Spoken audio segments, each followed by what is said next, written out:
Hello! మేమైతే ఒరిస్సాలోనే second day అయితే మేము డైరెక్ట్‌గా ఇంకా బీచ్ చూస్తుంటూ కొనార్క్ టెంపుల్‌కైతే రీచ్ అయిపోయామండి. కొనార్క్ టెంపుల్‌కి వెళ్తే ఫస్ట్ మేమైతే ₹50 టికెట్ తీసుకొని ఎగ్జిబిషన్‌కైతే ఎంట్రీ అయిపోయాము. ఎంట్రీ అవ్వగానే అక్కడున్న ఎగ్జిబిషన్‌లో ఉన్న ప్రతి ఒక్కటి ఎంతో చాలా చూడ్డానికి అప్పట్లో ఉన్న హిస్టరీని క్లియర్‌గా ఎక్స్‌ప్లెయిన్ చేస్తూ వాళ్ళ ఒక్కొక్క ఆర్కిటెక్చర్ గురించి చాలా బాగా చూపించారండి. ఇది కోనార్క్ మందిరం యొక్క మొత్తం ఎలివేషన్ అనమాట.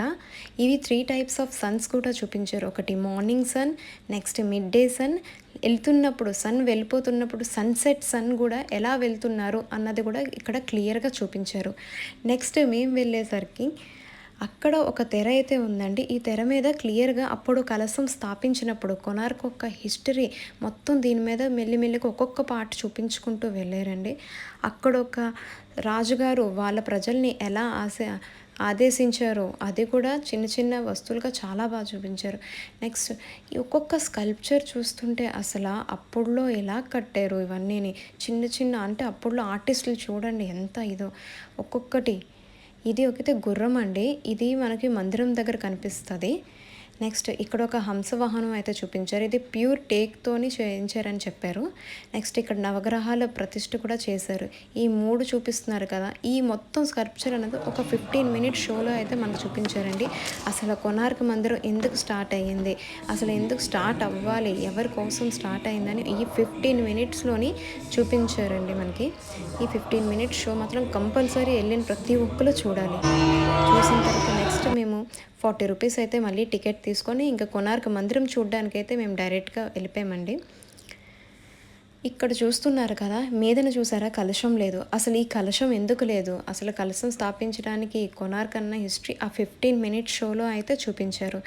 ఈ స్కల్ప్చర్ చూడండి ఎంత బావుందో. ఇప్పుడు గాని ఒకప్పుడులాగా ఇప్పుడు లేదండి. మెల్లిమెల్లిగా అంతా ఇరిగిపోతుందనైతే చెప్పారు. అయితే మందిరం కూడా చూడండి దేవుడు కూడా ఏం లేరు. అంతా క్లోజ్ అయితే చేసేసుంది. దీనికి ఏదో శాపం వల్ల దీనికి ఒక హిస్టరీ అయితే ఉందండి. బట్ ఈ మెల్లిమెల్లిగా ఈ మందిరం అయితే ఇరిగిపోతుందని చెప్పారు. ఇక మందిరం చూసుకొని మేమైతే డైరెక్ట్‌గా భువనేశ్వర్ హైవే మీద నుంచి ఇంక మేము నందన్ కానన్ జూకి అయితే స్టార్ట్ అయిపోయాము. నందన్ కానన్ జూ స్టార్ట్ అయిన వెంటనే మేము ఫస్ట్ ₹100 టికెట్ తీసుకొని అయితే సఫారీకి వెళ్ళిపోయామండి. సఫారీలోని వైల్డ్ యానిమల్స్ చూద్దామని వెళ్తే బట్ వాళ్ళు ముందే చెప్పారు మీ లక్ బట్టి అయితే ఉంటుంది అని. మాటైతే మేము లక్‌ని టెస్ట్ చేసుకుందామని మేమైతే ₹100 టికెట్స్ తీసుకొని వెళ్ళిపోయాము. బట్ మా అన్‌లక్కీ ఏంటంటే మాకు ఆల్ టైప్స్ ఆఫ్ డియర్స్ అయితే కనిపించాయి కానీ లయన్స్, వైట్ టైగర్, బియర్స్ అసలు ఏమీ కనిపించలేవు. అవన్నీ హ్యాపీగా రెస్ట్ తీసుకుంటున్నాయి మేము వెళ్ళే టైంకి.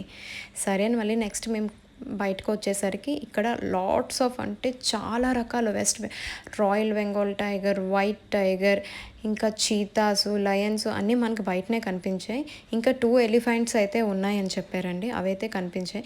ఇంకా మిగతావన్నీ లయన్సే చూసాం మ్యాక్సిమమ్. ఇంకా వేరే దగ్గరికి వెళ్ళే ఓపిక లేక చాలా లేట్ అయిపోయిందండి.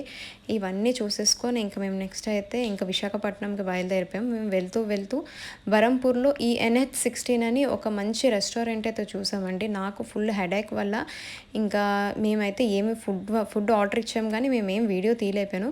బట్ ఇక్కడున్న యాంబియన్సెస్ చూస్తే మాత్రం నిజంగా చాలా పీస్‌ఫుల్‌గా ఉంది. మేము ఫస్ట్ అయితే ఒక సూపు, ఇంకా పన్నీర్ లబాబ్దార్, ఇంకా 2 టైప్స్ ఆఫ్ రోటీస్ అయితే ఆర్డర్ ఇచ్చాము. బట్ ఫుడ్ అయితే చాలా టేస్ట్‌గా ఉంది. అందుకే నేను వీడియో తీశాను. సో ఎప్పుడైనా వస్తే ట్రై చేయండి. ఇంకా